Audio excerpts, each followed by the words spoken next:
Hello, everyone.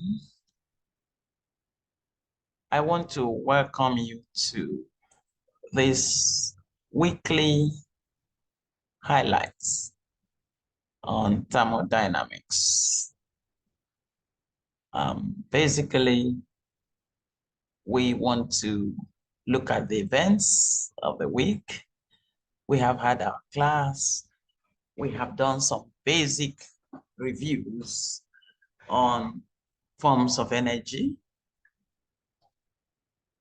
and then forms of energy in transits, which are heat and work. So this highlight is meant to bring to you the highlights of our classes on a weekly basis. So these sessions are designed to help you grasp the fundamental basic concepts and principles of chemical engineering thermodynamics. So for this week one, our highlight is on reversibility. You have to kind of tweak your understanding a bit about reversibility that you have been used to concerning chemical engineering reactions and kinetics. For thermodynamics, the meaning is slightly different. A process is reversible if its direction can be reversed by an infinitesimal change in external conditions. That's reversibility. This means that any process that you can reverse with just an infinitesimal change, a very small, minute change in external condition. When a process is progressing and you cause a little change in external conditions and then it reverses its direction, that process is reversible. Please note that here, for the purpose of this discussion, we are not considering reactions, no chemical reactions. We're just looking at physical thermodynamic processes. Now, this automatically means that an irreversible process is when the direction of a process can be changed, but with a finite change in external conditions. Let me take that again. A process is irreversible if a finite change in external conditions is required to reverse its direction. So we have said our processes for this discussion are non-reacting processes. So what this means, for example, we can illustrate this by, I hope you can see my cursor.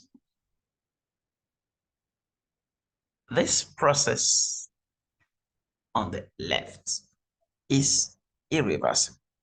The one on the right is reversible. So if you require this big mass, m kilograms, to change the direction of this process, we are looking at a piston cylinder arrangement. You have some gas in this cylinder. You have a piston on it. So if I put this weight of m kilogram, finite weight, on the piston, it goes down, compresses the gas to a smaller volume.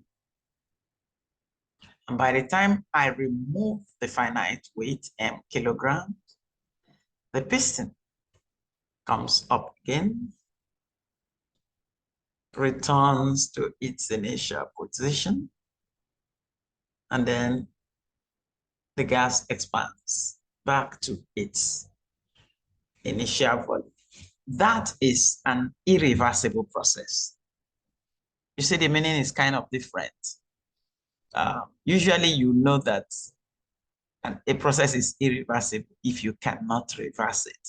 But in this case, it is irreversible if you require a finite change to reverse it. Okay, now for this arrangement on the right-hand side, that is a reversible process. This reversible process, just see it like I break this mass, m kilogram, into 1,000 pieces. So assume that the piston cylinder arrangement is still there, but this mass, I can't place the entire mass, 1,000 pieces, on the piston at once.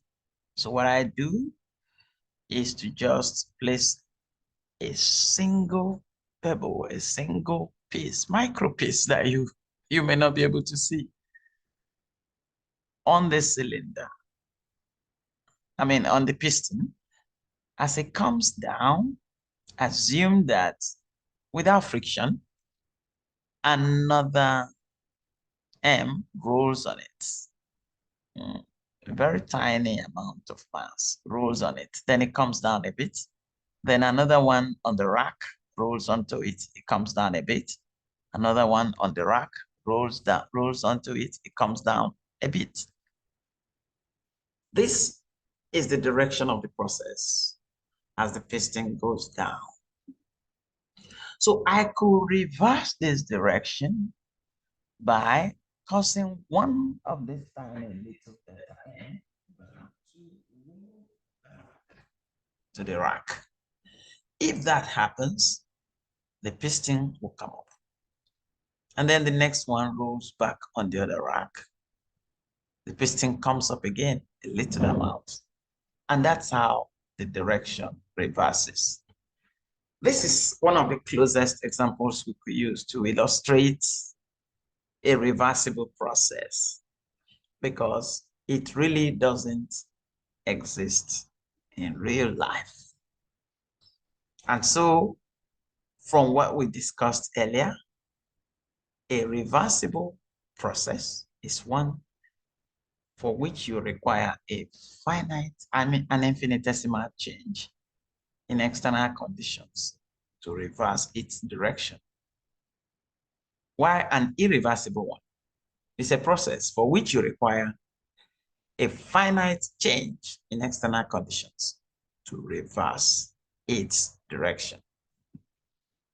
So we have illustrated this in the compression and expansion of a gas. You could do that irreversibly, and you could do that reversibly. So this is the highlights on this basic concept of reversibility. Let's try and conclude with this. When we say a system, a process is reversible, what we have just explained now does not mean that an irreversible process cannot be reversed. It only means that an irreversible process cannot be reversed by an infinitesimal change in external conditions. Hence, to reverse an irreversible process, we require a finite change in external conditions. So irreversibility doesn't just carry its usual English meaning. In a thermodynamic sense, it's a bit different. We can have these small masses, Mi, further reduced in weight to finer particles and removed one after the other in close sequence. So the system in this case of a reversible process, is never more than infinitesimally removed from equilibrium.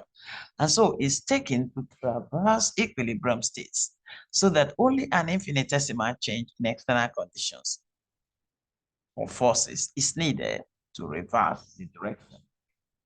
Other processes driven by forces which are not mechanical also exist. The piston cylinder arrangement we just discussed now is mechanical. The driving force is mechanical as we place the weight on the piston, and the force produces change in volume. So other processes can also be caused by temperature difference in the driving force for heat flow. And this can be done reversibly or at least close to it, or irreversibly. We also have electromotive forces, driving force for flow of electricity. We have chemical potential, which is the driving force for chemical reactions to occur. If the net driving force of a process is differential, then that process is regarded as reversible. Yeah, and that's our highlights for week 1. See you in the next video as we start week 2. Right.